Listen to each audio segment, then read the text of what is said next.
Oke, halo Glips. Ketemu lagi nih dengan kita di Tech Talk, talking about technology. Dengan gue lagi Putra. Sama gue lagi Bobby. Ya, anjir lumayan berat ya kayak. Di gua sih kayaknya lumayan berat menyerap apa itu kuantum komputer gitu. Pasti, gue juga pertama lihat di buku sama di channel-channel video dokumentasi YouTube. Wah, itu berat banget sih bacanya. Kuantum komputer karena mungkin belum ini kali ya kok, belum apa sih namanya? Belum umum kali ya. Kalau gua biasanya mempelajari sesuatu itu sambil melihat barangnya ada gitu. Dan itu dia, kuantum kan kita nggak bisa bayangin di dunia fisik ya, maksudnya. Bener-bener itu barang teori ya, barang jadi, teoritis ya. Sesuatu yang kita susah bayangkan di kehidupan nyata gitu kan. Sedangkan kalau buat awam pun kalau melihat komputer sekarang kalau dijelasin selagi kita nunjuk ini barangnya buat apa, ini partikelnya buat apa, mungkin lebih cepat mengerti itu kali part-partnya ya, tapi juga dia taunya ya gitu doang. Kalau tahu dalamnya mas. Tapi kan dasar dulu, baru intermediate, baru ini ya gitu. Teknologi gitu, kalau udah maju banget works like magic lah. Iya. Oke. Nah kemarin kan janji itu kau bahas kripto. Oh, kriptografi ya. Kriptografinya. Cuma gue masih kebayang-bayang atau masih relatednya ke cryptocurrency. Itu sama sih nggak kok? Oke. Iya, kriptografi sama cryptocurrency dua hal yang beda. Dua hal yang beda. Tapi gue cerita dulu nih biar seru ya cerita. Iya. Anak IT kan banyak macam nih. Kerjaannya macam-macam. Ya kayak gue programmer gitu, application developer. Lalu ada anak infrastruktur segala macam ya. Lalu ada satu nih anak IT yang lumayan spesial. Kita sebut dia cryptographer. Ya, dia bukan programmer dan gue bukan cryptographer. Jadi gue ceritain apa yang gue tahu aja nih. Sebenarnya bukan gue karena gue pakar cryptographer ya. Jadi bedanya kerjaan apa sih? Kalau gue udah jelas ya. Lu juga di sini udah lama ya. Maksudnya udah tahu. Kita ya kerjaan gue ya coding bikin aplikasi. Programming language gue untuk bangun satu aplikasi yang bisa dipakai orang. Tapi enkriptor nggak begitu. Cryptographer nggak begitu. Atau orang bilang enkriptor ya. Enkriptor. Dia itu bikin sebuah rumus matematika yang tujuannya untuk menyembunyikan identitas. Menyembunyikan satu informasi. Jadi dia orang security. Dia benar-benar orang security, bukan buat mikirin bagaimana bikin aplikasi. Tapi kalau gua komunikasi via WA ke lu, misalnya gua komunikasi lewat aplikasi, kirim data ke lu, bagaimana bagaimana informasi itu nggak bisa dihack. Jadi diumpetin. Jadi kalau enkripsi itu bisa dibilang kayak misalnya nih, gue pengen ngirim lu satu pesan gitu ya, tapi gue pastikan teman-teman lu tuh nggak ada yang paham, nggak bisa baca. Akhirnya gue tulis kata-kata itu dalam kode-kode aneh. Nah, yang punya ilmu nerjemahkan kode ini lu sama gue doang. Nah, pada saat gue bikin informasi ini jadi kode-kode aneh, gue bungkus tuh ya, gue kasih sandi gitu ya. Itu peristiwa enkripsi. Itu peristiwa enkripsi. Pada saat lu baca, lu translate jadi kata-kata bahasa Indonesia lagi, itu namanya decrypt. Jadi enkriptor itu sebenarnya adalah orang-orang yang dekat tentang sistem security, cyber security gitu. Jadi kalau dibilang programmer itu hacker banget, sebenarnya enggak. Malah vibe-nya programmer tuh rata-rata kutu buku, banyak yang wibu, demen main game gitu ya. Ya culun lah kayak gua gitu. Kalau anak-anak enkriptor yang digambarin dunia, of course nggak semua begitu ya. Programmer yang keren juga ada. Di sini ada programmer BI, orangnya berotot, ganteng, cewek-cewek demen tuh dia. Ya, di sini. Nah, itu kan nggak semua begitu ya. Itu tipikal doang. Tapi kalau cryptograph itu justru yang orang-orang suka ngelihat dia lebih kayak hacker sebenarnya ya. Tipe-tipe orang yang anti-sosial, anti-government, kayak rebel banget gitu ya. Pakai hoodie anonymous, mukanya nggak pernah mau muncul di sosial media. Film hacker-hacker yang pernah rilis lah ya. Kalau pengen lihat yang paling orang security banget, hacker banget, orang enkripsi banget ya. Kalau kalian nonton Mr. Robot tuh, itu si Elliot-nya tuh, ya itu nama dia di film itu ya. Si Elliot-nya tuh sangat begitu ya. Dia antisosial banget, pakai hoodie, selalu mau anonimus, nggak mau kelihatan gitu kan. Pakai topeng itu juga tuh, topeng anonimus tuh. Ya kan, itu kan peringatin dulu pemberontakan di Prancis 5 November. Jadi ada si Guy Fawkes ya, nama topengnya Guy Fawkes ya. Banyak orang nyari itu topengnya V for Vendetta, bukan? V for Vendetta ya. Itu topengnya Guy Fawkes ya. Jadi itu Guy Fawkes itu dulu salah satu orang yang berontak terhadap tirani pemerintah gitulah. Jadi karena kenapa dia pakai topeng itu juga hacker selain nutupin Anonymous juga karena emang filosofinya agak begitu. Hacker itu agak punya pemikiran orang-orang enkriptor itu kayak mereka nggak jahat ya, cuman kayak Robin Hood. Gue mau against tyranny government, gue mau anti sosial, tapi gue kadang-kadang mencuri aja for good gitu loh. Sesuatu yang tipe-tipenya ke arah sana. Banyak yang filosofinya kayak begitu, contoh para enkriptor seperti itu. Nah, kriptografi itu karyanya enkriptor ya untuk sesuatu seni menyembunyikan informasi dan menelanjangi informasi. Makanya dia hacker. Dia juga yang jaga keamanan, dia juga yang decrypt informasi yang dia encrypt. hunting dan dia create juga gitu. Pada saat di encrypt biasanya informasi yang tadinya kayak nama orang, tanggal lahir berubah jadi kode-kode aneh yang nggak bisa dibaca manusia. Yang orang bilang itu hash. Ya nama kodenya itu, nama bentuknya itu hash. Gitu. Jadi itu mesti di decrypt lagi, tapi ngedecryptnya nggak gampang karena dia juga nyembunyiinnya pakai rumus matematika segala macam dan orang-orangnya pinter-pinter banget gitu. Nah, jadi sebenarnya cryptocurrency memang mata uang yang diciptakan dari kriptografi dan penciptanya juga cryptographer, encryptor. Jadi bukan cuma sekedar programmer, walaupun dia bisa ngoding ya, walaupun dia jago bikin aplikasi juga, tapi dia ilmu enkripsinya juga bagus, gitu. Nah, tapi banyak yang belum tahu mungkin sejarahnya gimana cryptocurrency. Penemuan cryptocurrency sebenarnya Bitcoin ya, itu kan yang paling awal ya. Bitcoin itu cryptocurrency yang paling awal.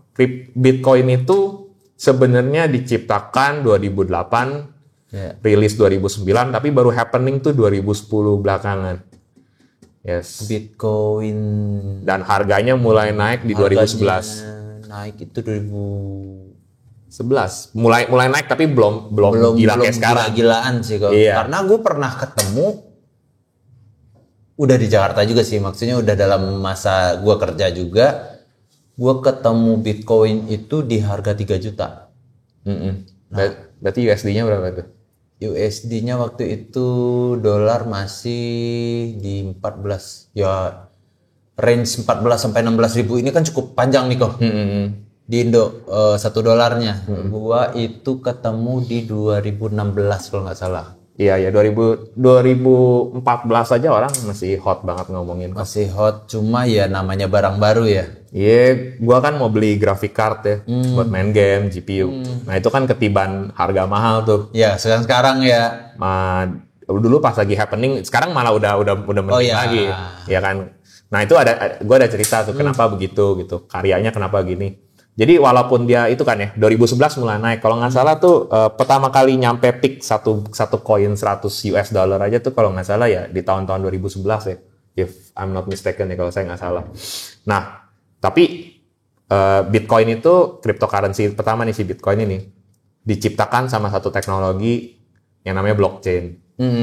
Nah, tuh kalau tanya Pak Hendra lebih paham tuh dia. Ya sebenarnya lebih valid dia ngomong blockchain. Tapi banyak yang nggak tahu kalau blockchain sendiri lahir di tahun 1991. Yes. Tua juga dong kok. Tua, bareng Python deh, 1 tahun sama Python programming. Itu bukan barang baru dong blockchain bukan barang baru. Bukan barang baru blockchain ya. Bitcoin yang barang baru. Jadi Bitcoinnya yang barang baru. Bitcoinnya yang barang 2008 itu dunia belum tahu lah ya, tapi si penciptanya baru nih gitu udah jadi gitu, tapi orang belum dengar. Kalau mungkin happeningnya orang bilang 2010, 2011 the first time happening banget. Nah, tapi teknologi basicnya dia gabungin sih, nggak cuma pakai blockchain, dia ada proof of work nama teknologinya lagi, ya, dan macem-macem gitu. Jadi dia bikin cryptocurrency. Tapi ya dia yang pertama kali kepikiran lah, dan pinter juga sih, bikin sistemnya juga pinter banget. Nah, pertanyaannya nih, yang mau gue jelasin nih sebelum mungkin masuk ke cryptocurrency-nya si Bitcoin, lebih ngejelasin blockchain itu apa. Nah, boleh tuh kok. Kenapa ada ceritanya blockchain? Blockchain ini diciptain pertama kali karena di tahun 70-an sama 80-an ada satu problem. Ini problemnya sebuah perumpamaan yang coba dipecahin sama anak IT lah. Nama problemnya itu Byzantine General Problem. Byzantine Byzantine itu satu empire ya zaman dulu ya. bukan satu negara lagi, dia empire, jadi gede banget ya. Persatuan dari banyak negara ya. Jadi persatuan dari banyak pasukan gitu, empire. Dan dibilang jenderal perang. Masalah jenderal Bizantin gitu. Jadi ini perumpamaan aja. Jadi zaman dulu itu ketika mereka mau perang nih, misalnya ngeroyok satu kerajaan misalnya nih, si kerajaan Imperium Bizantin pengen ngeroyok satu kerajaan. Nah, mereka itu galau. Kan dia kerjasama sama kerajaan Bizantin yang lain, tapi mungkin yang satu orang Itali, mungkin satu Spanyol, atau saya lupa Bizantin negara mana aja. Ya, mau nyerang, mereka ada galau begini. Mereka punya prediksi, para jenderal perang ini punya prediksi. Kita bisa menang rebut tanah ini dengan cara harus ada 4 pasukan nih, 4 pasukan, 4 batalion. Kalau nyerang secara bersamaan, kita menang. Ada nggak korban pasukan di kita? Ada, cuman lebih minim. Cuman biasanya di dalam perang, kalau kita baca-baca dokumentasi segala macam di dalam perang, biasanya pengkhianatan tuh sering banget kejadian. Jadi misalnya ada pasukan di dalam Bizantin ini ada pasukan A dengan jenderal A, B, C dan D. Bisa jadi si D mikir gini, biarin aja A, B, C nyerbu, kita diem aja di sini.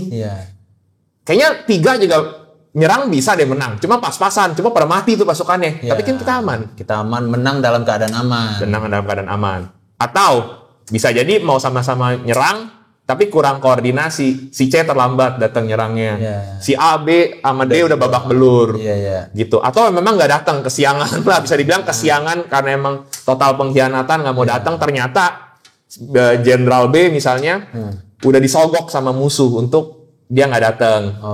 Atau bisa jadi pasukannya udah di-capture dulu sama musuh. Sebelum mereka mulai nyerang, baru baris nih, mau nyerang nih, ayo siap-siap ya. Udah di-capture sama musuh. Dan untuk memenangkan itu dengan mutlak, harus 4-4-nya nyerang bareng. Zaman dulu kan nggak ada WhatsApp, nggak ada teknologi. Pre-Witan kayaknya belum ada juga. Trompet. Tapi kalau jauh kan zaman dulu susah juga gitu kan. Dan kalau trompet arah gitu. Dan kalaupun pakai trompet, pakai surat, bisa jadi suratnya di tengah jalan juga diambil musuh, dimanipulasi. Kita nggak tahu. Bisa jadi bohong. Gitu. Oh nyerang nih. Jam 4 pagi. Gitu. Di jam 6 sore. Gitu. Jam 6 sore. Atau jam 2 pagi. Jam 2 pagi. Duluan. 2 jam lebih duluan pas masuk dihajar. Kan? Biasanya di strategi perang di zaman medieval sering banget kayak gitu tuh. Kekalahannya juga sering banget kayak gitu. Baik di Jepang, di Cina, dimanapun sering banget kejadian perang gitu. Jadi ini general problem. Jadi ini sebenarnya problemnya adalah bagaimana kalau ada 4 atau lebih komputer ya menyatakan kalau sesuatu ini memang benar gitu loh. Memvalidasi memang benar. Nah, akhirnya blockchain itu diciptakan untuk itu. Nah, blockchain itu pertama kali diciptakan memang untuk transaksi keuangan. Memang diciptakan untuk transaksi keuangan. Dia seperti sebuah buku akunting besar, sebuah buku ledger ya. Yang dimana kalau si B update itu, si C sama si A sama si D tahu di hari itu juga. Persis bareng gitu. Itu sebabnya Bitcoin setiap dari kita tuh sebenarnya punya duplikat buku ledger itu, buku accounting itu. Jadi kalau misalnya lu di sana transaksi Bitcoin, buku akunting gua tuh ke-update live. Jadi semua tahu sama tahu. Sistem transaksinya distributed, ada semua. Nah itu gimana teknologi Bitcoin jalannya, detail teknisnya gue juga nggak pakar di sana. Tapi cara kerjanya pasti begini. Dia ciptakan satu blok, karena makanya namanya blockchain. Atau kotak-kotak berantai. Satu blok ini berisi informasi tentang duitnya lu kirim berapa banyak, ke siapa, dari mana, dan kapan gitu. Ada timestampnya setiap blok gitu. Ada informasi seperti itu. Lalu ada 2 informasi lagi tambahan. Informasi 2 tambahan ini dalam bentuk hash yang tadi gue jelasin. Hash yang pertama. Jadi kalau di blok yang kedua, andai kata blok 1, blok 2. Blok 2 itu hash yang pertama itu kode uniknya dia. Hash yang kedua kan ada 2 hash ya. Hash yang kedua itu sebenarnya dia menceritakan itu hash yang pertama. Jadi dia berantai. Hintnya. Jadi dia cerita. Jadi ada 2 hash. Hash yang pertama emang si blok 2 hashnya gue sendiri. Hash yang kedua adalah hashnya blok 1. Jadi ada satu blok yang pertama kali kan nggak bisa nunjuk ke teman sebelumnya kan, ke blok sebelumnya kan. Nah itu dibilang genesis blok. Transaksi pertama yang terjadi. Nah itu bloknya itu terjadi terus. Nah makanya Bitcoin sekarang Itu bloknya nyambung terus. Jadi transaksi pertama inisial genesis bloknya itu masih ada di setiap pemilik Bitcoin. Oke. Jadi the first transaction ever recorded yang pertama kali di record itu masih ada di dalam itu blok ini ya kotak pertamanya. Kotak pertamanya itu masih ada, jadi nggak pernah dibuang. Jadi makin lama tuh rantainya Bitcoin panjangnya tuh makin lama kayak ular naga, panjang banget. Nah itu teknologi blockchain gitu loh. Jadi untuk memvalidasi barengan. Dan kalau misalnya ada orang nih di blok 4, dia coba pelintir ya korupsi ya, coba pelintir jumlah uang atau tujuannya kemana, hashnya dia tuh akan otomatis berubah. Jadinya dia terputus sama yang blok 5. Karena misalnya blok 5 nunjukin hash A. Tadinya dia hash A, saya pelintir jadi hash B. Jadi nggak nyambung rantainya. Rantainya terputus tengah jalan. Nah itu jadi sistem keamanannya di situ. Jadi bakalan nggak pernah ketemu lagi. Iya nggak ketemu. Jadi ya putus. Yang bisa dibilang ada satu transaksi yang tempat dia putus, transaksi 4 itu nggak valid. Gitu. Ada yang tamper, ada yang manipulasi. Jadi teknologi blockchain tuh awal-awal seperti itu. Oke. Nah, tujuannya untuk buka akunting bersama, untuk bersama aja. Nah, ada seseorang anonimus. Dia nyamar dengan nama Satoshi Nakamoto. Nama orang Jepang ya. Dia ngaku di Jepang, saya cowok, berumur 34 tahun. Tapi mukanya nggak pernah kelihatan. Oke. Dan selalu ketik di forum dulu ya, zaman dulu kan forum.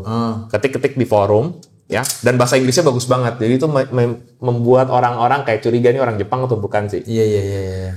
Nah, dia tuh menggunakan blockchain untuk menciptakan cryptocurrency. Dia kan enkriptor juga kan. Iya. Dengan satu filosofi. Nah, ini yang banyak orang nggak tahu. Kenapa dia ciptakan blockchain? Ciptain blockchain. Kenapa dia ciptaan cryptocurrency? Kenapa dia ciptakan buat Bitcoin? Ya dikasih nama Bitcoin karena per koin, dan kenapa bit karena tadi ya silikon transistor 0 sama 1 itu 1 bit. 1 bit. Ya digital things lah gitu. Nah, kenapa diciptakan itu?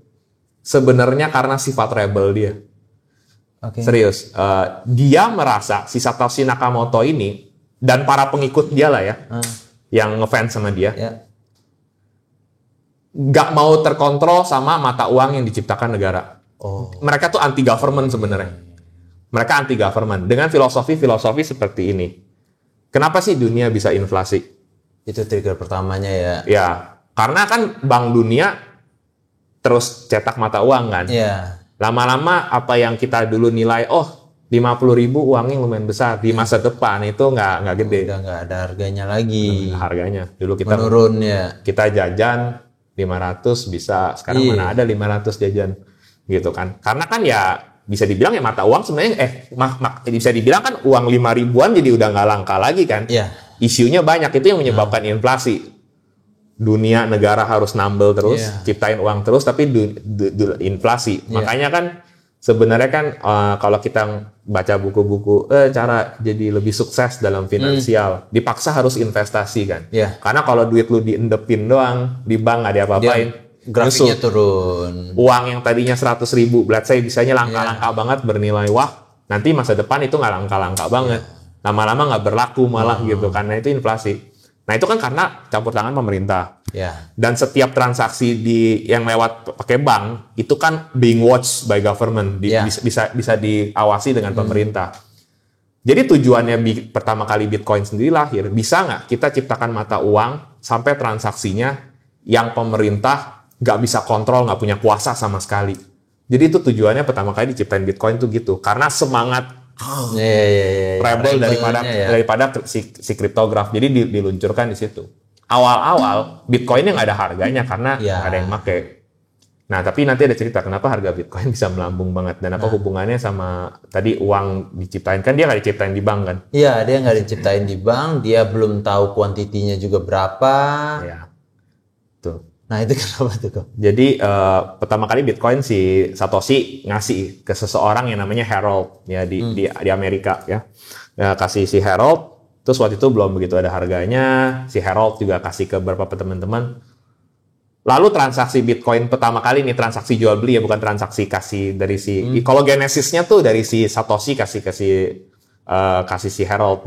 Itu transaksi pertamanya. Itu transaksi biasa, transaksi pertama. Tapi untuk pembelian barang, pertama kali itu kejadian ada seseorang di Amerika namanya Laszlo. Laszlo itu pertama kali pakai Bitcoin untuk beli pizza. Beli pizza Papa John. Dia bayar pakai 10.000 Bitcoin. I see. The most expensive pizza ever. Karena waktu itu nggak ada harganya. Oh, iya. Bahkan 1 Bitcoin itu nggak nyampe $1 waktu itu. Ya kan belum orang belum tahu. Iya. Dibayar pakai 10.000 Bitcoin. Iya, karena kan belum happening ya. Iya. Sekarang kalau pegang Udah pizza paling mahal itu dah. kalau sekarang pegang ceban Bitcoin sih ya, lain cerita. Waduh, satu aja udah berasa kok. Iyalah. Nah, jadi itu kejadiannya. Nah, lalu ada satu perusahaan namanya Mountain Gox yang perusahaan pertama kali dia mau ngurusin transaksi Bitcoin gitu. Oh, dia perusahaan pertama yang Perusahaan pertama. mau ngurus itu. Ya, sejak saat itu belakangan 2010 ke 2011 naik. Dan cara orang pertama kali tim marketingnya Bitcoin nginvite orang itu dengan semangat demokrasi libertarian ya, liberalisme. Anti pemerintah kan kita tahu ya di Amerika paling banyak gitu kan. Jangan mau didikte. Pemerintahan itu diktator. Ya sekarang banyak kan anti rezim gitu kan. Jadi pakai Bitcoin. They have no control over us. Oh, jadi Bitcoin itu punk. Iya. Pang banget, betul. Filosofinya memang Punk. Ya, anak hacker kan Iya. cewek-ceweknya emo Iya, gitu emo. kan. Paling gitu emang iya. Jadi mereka bukan kayak geek yang kutu buku apa bukan Iya. ya. Mereka yang Dia lebih rebel ya. rebel banget. Jadi filosofi Aktivis lah ya. aktivis.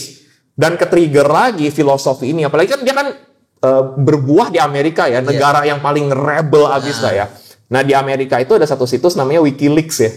Wiki tapi untuk bocor. Iya. Jadi isi WikiLeaks itu emang orang-orang jagoan kayaknya ya. Mungkin hacker atau apa saya juga nggak tahu. Yang bisa dapat informasi pemerintah terus dibocorin di sana. Oh, oke, forum lah ya. Forum.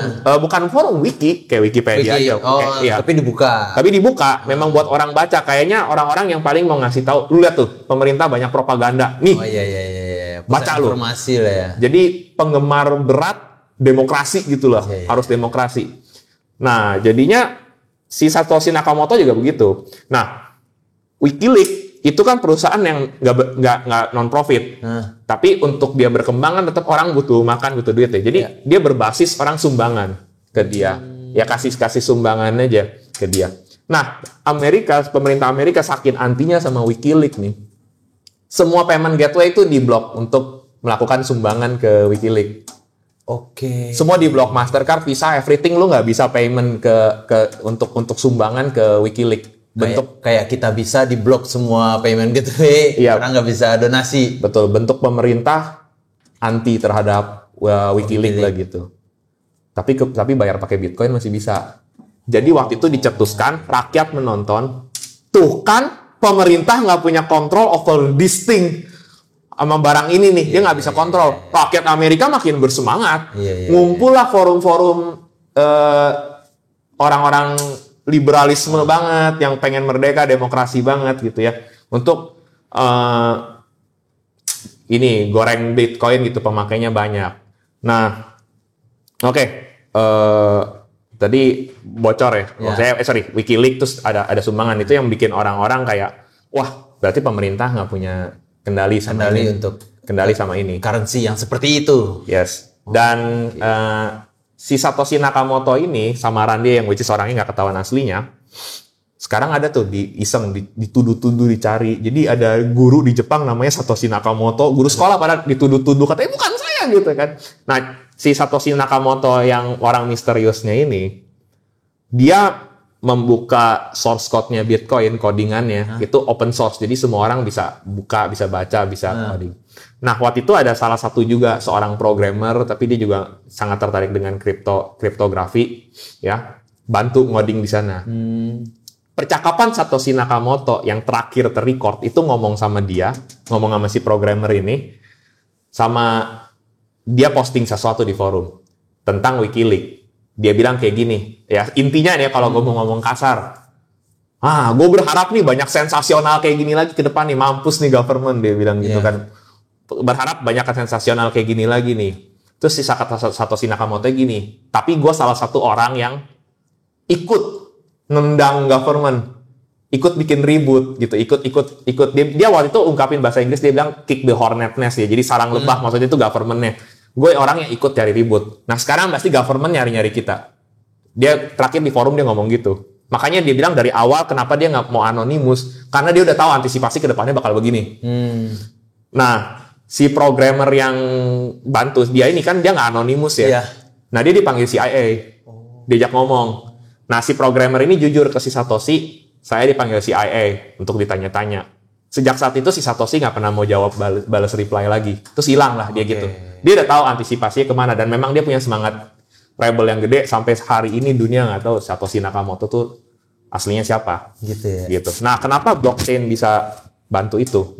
Karena semua orang kan pegang transaksinya. Ya.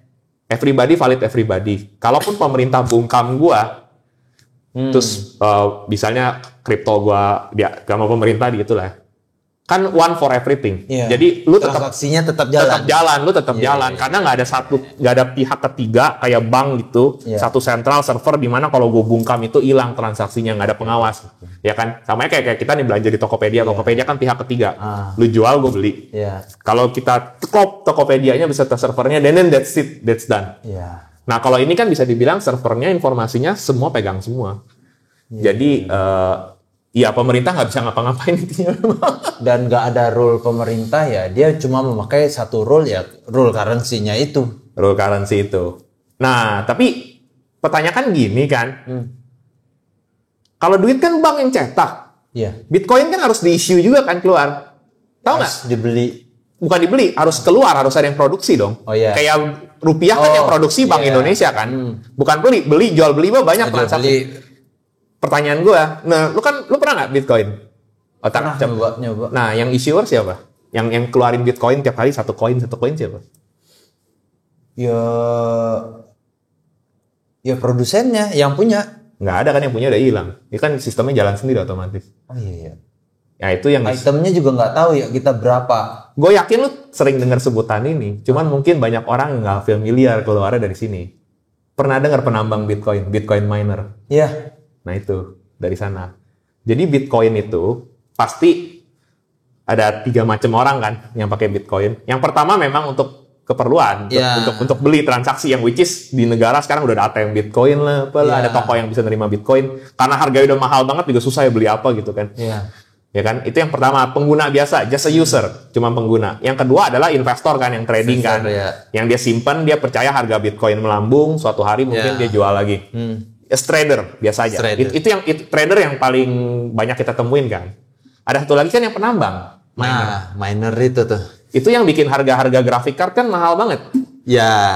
Jadi Bitcoin ini setiap kali melakukan transaksi dan penciptaan blok baru, kan dia blockchain ya. Setiap kali penciptaan blok baru, kan dia nggak ada server utama, nggak ada centralized servernya. Nah, dia butuh tenaga masyarakat di situ. Dia butuh tenaga miner, tenaga penambang. Penambang itu butuh bermodalkan komputer yang jalan otomatis, komputer-komputer kelas kakap yang jalan otomatis. Komputer-komputer itu memecahkan satu teka-teki kripto, di mana kalau dia memecahkan teka-teki itu, dia mendapat satu angka namanya nonce, nama angkanya.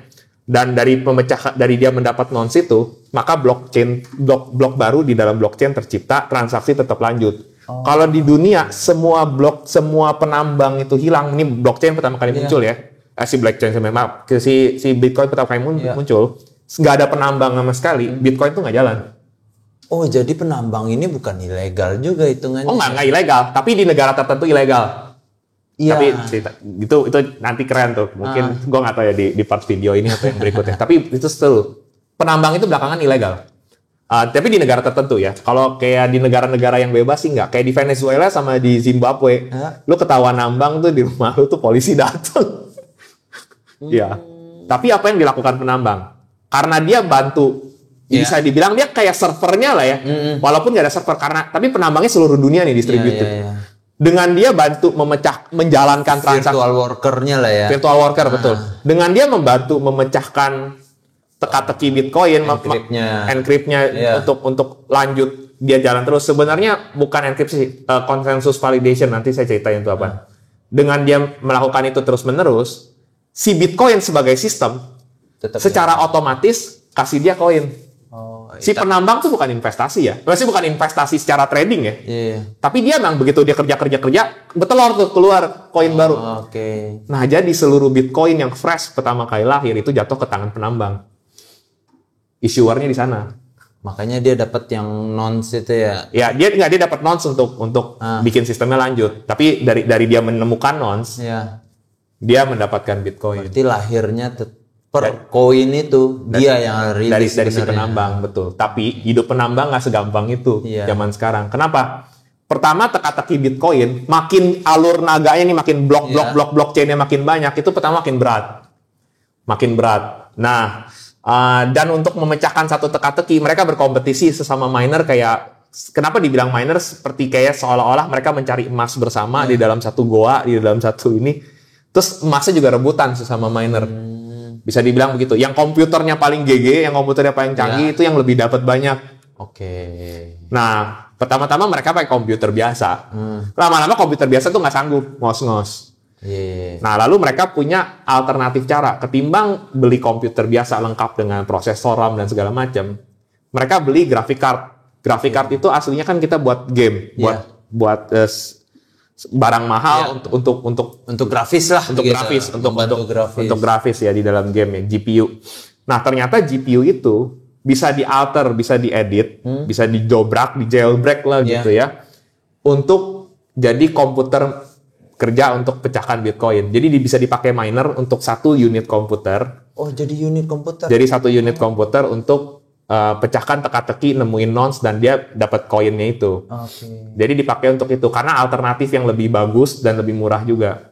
Nah, ini karena graphic card itu cara kerjanya beda sama prosesor, dia lebih bagus untuk bekerja secara paralel. Itu sebabnya sekarang perusahaan graphic card penjualan tertingginya tuh bukan cuma jualan untuk para gamers, jualan untuk para anak-anak miner, sama satu lagi untuk research AI. Jadi AI itu lebih bagus kerjanya prosesnya di atas GPU ketimbang di prosesor biasa. Oh, karena itu ya, karena dia lebih bisa kerja paralel. Sedangkan GPU kerjanya enggak, GPU yang paralel, yang prosesor biasa.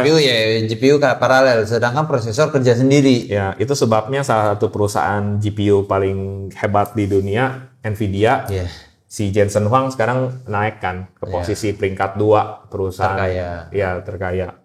Karena sekarang lagi zamannya AI. Kalau dulu si AMD sama GPU sama si Nvidia dapat luar biasa banyak banget karena banyak penambang. Ya. Gitu. Sekarang tambah AI berkali-kali lipat lagi penjualannya. Nah, jadi yang ngeborong graphic card yang ngeborong, orang zaman dulu bilangnya VGA ya. Sebenarnya VGA. Yang tepatnya GPU ya. Kalau VGA mah colokannya sebenarnya. Iya. Sedangkan sekarang udah pindah ke HDMI.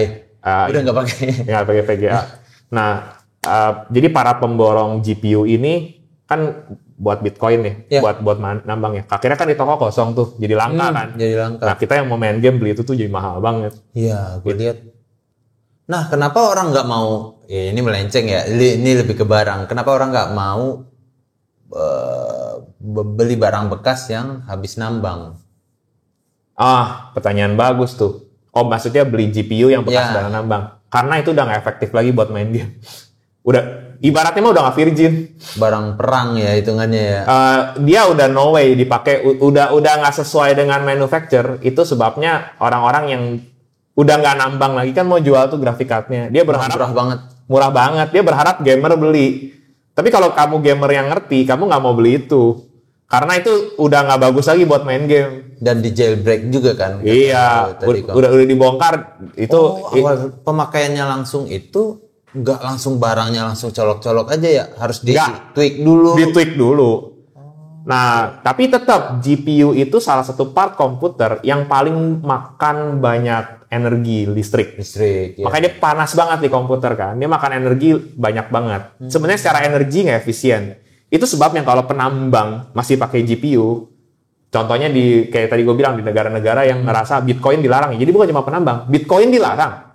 Mau transaksi mau apa di negara itu, di Venezuela sama di Zimbabwe, itu Intel pemakaian listrik di setiap rumah tuh diawasi kalau ada yang gede, itu petugas bisa datang meriksa ada nggak nih orang gudang bawah tanah lagi mining Bitcoin. Tapi kalau untuk hanya trading dia nggak butuh listrik yang aneh. Oh ya, kalau trading nggak butuh. Tapi di negara tersebut trading juga tetap ilegal. Tapi kan kalau Tapi mining nggak ke detect lah ya. Nggak ke Tapi detect. kalau nambang ke detect dia butuh ya 10.000 watt, 5.000 watt Nah. per hari yang pakainya hampir gitu. pemerintah tuh banyak alasan untuk anti banget sama cryptocurrency. Oh, nanti saya ceritain. Iya. Banyak sekali alasannya. Ya, banyak banget alasannya untuk anti. Tapi di negara yang mengaku saya negara bebas banget, negara tuh nggak bisa ngelarang itu. Tapi ada negara yang nggak segan-segan, nggak boleh gitu loh. Ya, yang mungkin lebih dictate ya, lebih Iya. diktator sedikit lah gitu. Sedangkan di kita awal-awal lumayan diterima dengan baik ya. Emang sempat ya di Indonesia dilarang nggak kan? Kon? Enggak, cuma mungkin misuh-misuh lah masalah pajak atau apalah gitu. Oh iya, kalau itu ya itu salah satu concernnya juga Iya. sih bener. Ya, terus ya udah, jadi para penambang sampai akhirnya banyak banget perusahaan sekarang bikin yang namanya prosesor ASIC, lucu ya namanya ASIC tapi pakai C ya. Proses sepatu. Iya, asik. ASIC itu saya agak lupa singkatannya. Dia sejenis prosesor yang memang dilahirkan buat nambang Bitcoin. Anjir. Jadi barang baru, Jadi fresh lagi yang fresh. buat di produsen muter otak buat jualannya langsung aja udah Yes. gitu. Dan nggak usah tik-tik lagi ya. Pakai. Oh, barang jadi. Dan energi efisien. Jadi lebih positif semua. wattnya lebih Oh iya. Lebih adem, wattnya lebih nggak makan banyak. iya kan AC-nya harus kayak ruangan server bener. Betul, panas itu. Iya. Banyak banget penambang Bitcoin yang mungkin bisa apa ya? Uangnya pas-pasan citizen biasa lah ya. Iya. Punya ruang ruang basement di gudang, mereka rombak gudangnya. Pakai AC 1 PK 2 biji. Nah, itu mereka di gudang kan bawa supaya lebih adem ya. Kalau negara yang 4 musim oke lah ya. Kalau di Indonesia sih Aduh, mau di basement, mau di rooftop, sama aja panasnya. rusak tuh komputer penambangnya tuh. Ya kalau enggak ya dia pakai AC 1 PK 4 biji udah. Iya, sampai banyak yang nawarin dulu lagi hot-hotnya Bitcoin ya. Banyak tahu orang-orang yang tanya, mau nggak ikut invest duit? Dia sampai ini kayak beli gunung, beli bukit, beli goa gitu. Iya. Jadi kan adem terus. Energi efisien katanya ikutan nanti dari hasil mining Bitcoinnya lo dapat bagian gitu. Iya. Itu dulu banyak yang kayak gitu. Sama ada ini apa? Ya pedagang-pedagang yang bikin setup langsung satu ruangan ini bisa diisi berapa, buka paketnya, bundling-bundlingan. Itu gue lihat. Ya beberapa artis juga pakai itulah tiba-tiba jadi miner. Iya, ada beberapa yang tiba-tiba jadi miner. Ya, cuman resiko miner gitu, bukan bagian investasi trading, tapi dia harus bagian investment beli peralatannya. Iya. Ya akhirnya tuh sampai ada gitu perusahaan-perusahaan. Sedangkan BP-nya lama. Lihat dari sekarang ya. Nah awal-awal nambang tuh cepet. Iya. Lama-lama semakin bloknya nambah banyak, memang Bitcoin tuh dirancang seperti itu. Semakin banyak koin yang didistributed, artinya makin dia keluarin koin banyak. Nggak seperti bank-bank kayak kita sekarang hasilkan duit, ya kapan pemerintahnya mau issue duit baru, keluarin duit baru, ya Tinggal keluarin. dikeluarin. Bitcoin tuh makin lama makin ngerem. Itu yang membuat para penambang sekarang Ngos-ngosan. ngos-ngosan, nggak bisa lagi jual GPU karena sekarang lu dengan komputer banyak pun nambang ujung-ujung cuma dapat berapa koin atau mungkin kayaknya sekarang udah mulai stop. Itu yang membuat setiap koin adalah sekarang barang langka. Dan harganya juga udah segitu. Justru itu karena dia langka nggak dicetak lagi seperti uang di government, bukan inflasi, malah Makin meroket. iyalah. Jadi Bitcoin, koin-koin yang ada ya koin-koin yang ada di wallet-wallet setiap orang gitu. Berapa ya 2020? Ya, koin-koin yang lahir baru malah udah nggak banyak. Makanya sekarang para penambang udah jual mesin-mesinnya dia. Ya, jadi perusahaan-perusahaan ASIC chipset juga udah nggak kayak dulu gitu loh. Jadi gitu. Nah, makanya sekarang harga-harga VGA untuk orang-orang yang kayak gue demen main game ya bisa beli dengan harga normal lagi. Nggak kayak dulu gitu loh. Udah balik ke normal lagi lah ya. Udah balik ke normal. Sesuatu yang berlebihan itu tidak baik. Ya tapi kan dulu mining mungkin kalau tahu ya bisa dibilang cari duitnya kayak kesannya kayak farming ya. Iya kayak farming. Jadi lu bukan punya tambang segede itu, lu tinggal betul. kredit lu nambah Iya, mulu. diemin aja. Iya. Kalau trading kan orang ya, kalau orang yang punya jiwa nyali untuk trading yang demen investment ya oke. Tapi kan itu juga nggak kayak trading saham ya. Kalau Bitcoin kan dalam waktu 6 jam bisa tiba-tiba nilainya 2 kali lipat lebih bawah, kadang-kadang bisa ngeroket lagi. Karena dia berbentuk currency. Dan banyak kontroversi gitu ya. Nanti kontroversinya bisa, kenapa sih pemerintah anti banget sama Bitcoin? Nah itu bisa gue ceritain nanti mungkin di next video gitu. Ya. Wah, panjang juga ya. Panjang kalau cerita cryptocurrency Iya. ya. Iya, gue sampai heran juga kan. Di TV beritanya itu jadi kayak IG pun kayak menawarkan diri, tiba-tiba ada nama IG-nya, terus bisa bikin ruang server sendiri. Lu tinggal bayar, gue bikinin lu rack segini, berapalah gitu. Kelihatannya sih kayak server ya, tapi dibilang server juga kagak gitu. Iya, nanggung jadinya kan. Computer miner orang bilang. Miner doang. Yang beli kadang ada yang nggak ngerti karena kan aplikasinya udah di setup. Jadi bener-bener kayak kita jatuhin duit buat saham, tapi bekerja di bawah rumah sendiri. Gitu. Tapi apakah semua arti nih orang gitu? Apakah semua cryptocurrency itu di mining? Jawabannya enggak. Kalau Bitcoin iya. Kalau Ethereum punya sendiri sistem yang berbeda, dia nggak di mining. Jadi para pekerja ini dibilangnya bukan mining tapi validator. Dan nggak butuh tenaga komputer rilisnya. Kayak sama kayak Bitcoin. Jadi itu kayak daya tarik yang baru beda lagi lah gitu. Dan si Bitcoin sendiri setiap kali menciptakan blok baru dia ngerem ya. Jadi gue pertama kali pertanyaannya ke para orang-orang yang ngerti Bitcoin, gue bilang gini, berarti setiap hari jutaan blok baru tercipta dong. Terus mereka jawab, oh sama sekali enggak. Karena ditahan sama Bitcoin. Jadi blok baru tuh tercipta cuma setiap kali 10 menit. Dan satu blok tuh cuma 1 megabyte bisa nyatet sampai ratusan transaksi, nggak sampai jutaan. Jadi transaksi Bitcoin memang nggak cepet banget. Grafiknya makin ini ya, makin ke ujung, makin rare lagi udah. Makin rare. Dan emang sengaja dibikin sistem konsensusnya, orang bilang tuh proof of work dibikin lama gitu untuk jaga keamanan Bitcoinnya sendiri. Mereka takut kalau government kasih agentnya untuk encrypt ya, untuk keluarin petugas white hackernya untuk otak-atik itu masuk ke dalam itu. Jadi prioritasnya Satoshi Nakamoto memang ini bukan soal visioner. Jadi bukan soal kayak bikin orang kaya atau nggak. Kalau sekarang kan kita pengen investasinya. Kalau dia nggak merubah masa depan, anti government. Memang untuk rebel. Ya targetnya benar-benar cuma memindahkan transaksionalnya jadi currency di situ. Iya, dia juga punya cita-cita bikin dolar nggak laku lah, bisa dibilang kayak gitu. Tapi malah penggorengan dan ini jadi itu jadi barang mewah juga, padahal itu mungkin awalnya hanya untuk men-switch pembayaran gitu ketika mereka di stop. Dia pinter banget, dia tahu kalau masyarakat mungkin kalau lu ajakin rebel barang kan berapa banyak yang tertarik. Tapi kalau ditawarin investasi uang, semua tertarik. Dan secara nggak langsung lu bagian dari rebelnya itu. Iya. Ya. Oke lah, kurang lebih itu dulu. Mungkin keren. Ini lanjut di part berikutnya lagi ya kayak. Nah, biar sering-sering aja nih Glips ketemu kita. Iya. Nanti masih cerita Bitcoin masih ada yang seru. Saya belum cerita kenapa sih government tuh anti banget. Apa sih yang begitu dark dari dia gitu sampai apa aja ketakutan pemerintah. Apa aja yang ketakutan pemerintah. Iya. Currency. Oke, dari kripto ke currency-nya. Oke guys, kita stop di sini dulu biar next ada yang kita bahas nih. Tapi ya next juga nggak kalah seru.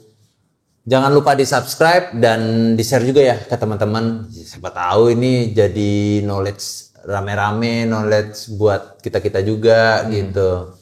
Dan jangan lupa juga follow di IG kita di @indocyber.id, dan kita juga ada di LinkedIn PT Indocyber Global Teknologi.